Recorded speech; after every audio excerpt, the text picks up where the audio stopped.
ফেব্রুয়ারি হতে আমরা এই সমন্বিতভাবে এই নির্বাচনী এলাকায় আমাদের যৌথ বাহিনী টহল পরিচালনা করছি। এছাড়া এই এলাকার প্রত্যেকটা ভোট কেন্দ্র আমাদের রিয়েল টাইম সার্ভেলেন্স সিস্টেমের মাধ্যমে আমাদের নজরদারির আওতায় আনা হয়েছে।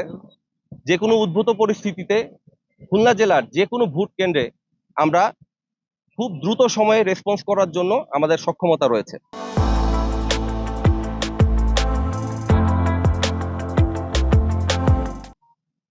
আমি বলতে চাই, নির্বাচনকালীন আইন শৃঙ্খলা পরিস্থিতি যদি কেউ ব্যাহত করতে চায় অথবা নির্বাচনকে কেউ যদি ব্যাহত করতে চায়, এ ব্যাপারে আমাদের অবস্থান হবে অত্যন্ত কঠোর।